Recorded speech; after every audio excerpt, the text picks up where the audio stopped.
Sami'na wa ata'na. Kami dengar ya Allah, langsung kami taat. Zikir pada saat mau tidur. Di sini penulis mengatakan menyatukan dua telapak tangan seperti ketika berdoa, lalu meniup keduanya sambil membaca pada keduanya surah Al-Ikhlas. Sudah kita tahu tentunya Bismillahirrahmanirrahim. Di sini di buku kita ditulis Qul huwallahu ahad, Allahus samad, lam yalid wa lam yulad wa lam yakul lahu kufuwan ahad. Katakanlah dialah Allah yang Maha Esa. Allah adalah Tuhan yang bergantung kepadanya segala sesuatu. Dia tidak beranak dan tidak pula diperanakkan, dan tidak ada seorang pun yang setara dengannya. Begitu juga dengan Al-Falaq. Bismillahirrahmanirrahim. Qul a'udzu birabbil falaq.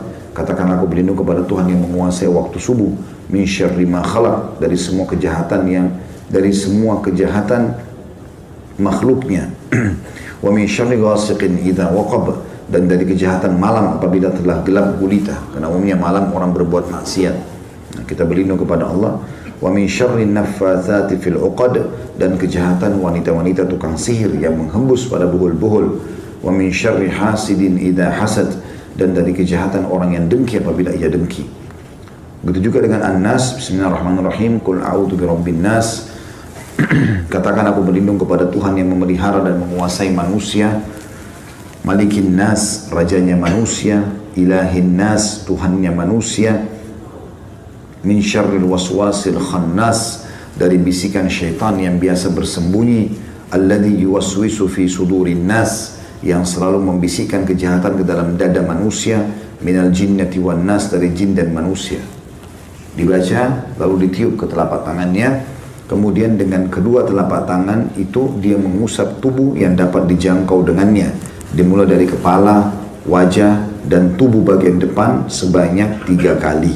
Hadis ini riwayat Bukhari, jilid 9 halaman 62, dan Imam Muslim jilid 4 halaman 1723. Jadi bisa teman-teman lakukan dengan 2 cara. Baca Al-Ikhlas, Al-Falaq, An-Nas sekali-sekali, tiup ke telapak tangan, lalu usap dari kepala sampai kaki. Diulangi sampai 3 kali. Atau bisa dengan cara yang lain, baca langsung 3 kali Al-Ikhlas, 3 kali Al-Falaq, 3 kali An-Nas, tiup telapak tangan, usap dari kepala sampai kaki. Ini termasuk riwayat Bukhari ini, riwayat Bukhari Muslim ini dijadikan sebagai dalil bolehnya ruqyah di dalam agama Islam. Kemudian dianjurkan membaca ayat kursi. Allahu la ilaha illa, bismillahirrahmanirrahim. Allahu la ilaha illa wal hayyul qayyum. Allah yang tidak ada Tuhan yang berhak disembah kecuali Dia. Dia Maha hidup dan terus-menerus mengurus makhluknya. La ta'khudhuhu sinatun wala naum. Dia tidak pernah mengantuk apalagi tidur. Lahu ma fis samawati wa ma fil ard. Miliknya lah semua yang di langit dan di bumi. Man dzalladzi yashfa'u indahu illa bi'idni. Tidak akan pernah ada yang bisa memberikan pertolongan di sisinya kecuali dengan izinnya. Ya'lamu ma baina aydihim wa ma khalfahum. Dia adalah Tuhan yang mengetahui semua apa yang ada di antara kedua tangan mereka dan di belakang mereka. Wala yuhituna bi syai'in min ilmihi illa bima syaa'. Dan mereka tidak mengetahui apa-apa dari ilmu Allah melainkan apa yang dikehendakinya. Wasi'a kursiyyuhus samawati wal ard. Sungguh maha luas telah pijakan kaki Allah atau kursinya Allah. Ya, seluruh langit dan bumi ditutupi atau meliputi seluruh langit dan bumi. Kursi Allah meliputi langit dan bumi. Wala ya'udu hibduhuma wa huwal 'aliyyul 'azim. Dan tidak ada yang merasa berat, dan Allah tidak merasa berat memelihara keduanya, dan Dia Maha tinggi lagi Maha besar.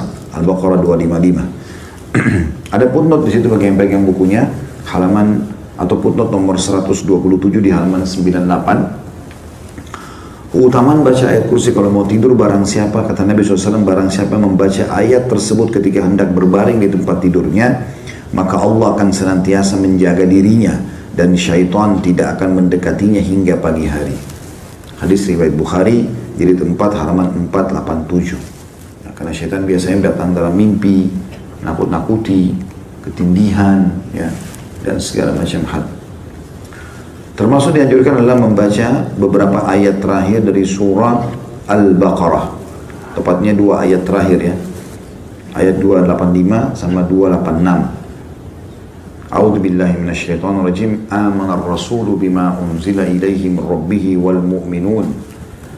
Sesungguhnya Rasul Muhammad SAW telah beriman terhadap apa yang diturunkan kepadanya. Begitu juga orang-orang beriman telah beriman terhadap apa yang diturunkan kepadanya.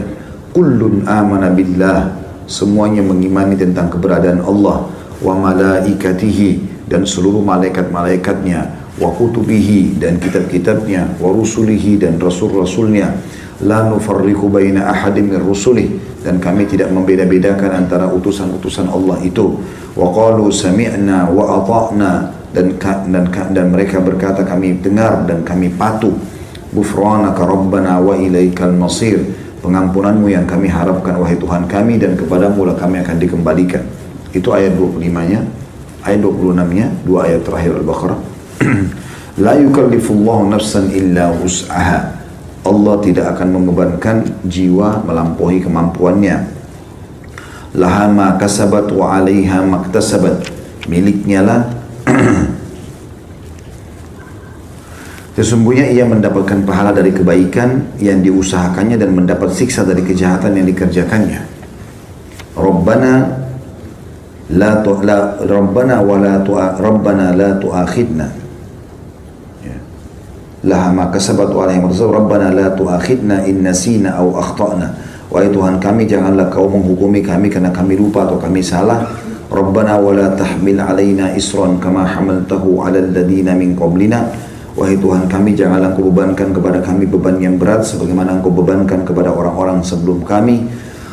Rabbana wa la tuhammilna ma la taqata lana bih, ya Tuhan kami janganlah Engkau bebankan kami di atas kemampuan kami. Wa'fu anna, maafkanlah kami. Waghfir lana, dan juga ampunilah kami. Warhamna, kasihanilah kami.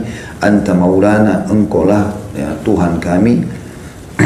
Fansurna 'alal qaumil kafirin, tolonglah kami dari orang-orang yang kafir. Al-Baqarah 285-286. Di situ ada footnote nomor 128 di halaman 101. Hadisnya adalah hadis riwayat Bukhari di jilid 9 halaman 94 dan Muslim jilid 1 halaman 554. Kata Nabi SAW, barang siapa yang membaca dua ayat tersebut di malam hari, dua ayat akhir Al-Baqarah, maka dua ayat tersebut telah mencukupinya. Makna mencukupinya adalah memenuhi segala kebutuhannya dengan termasuk menyelamatkannya dari segala mara bahaya.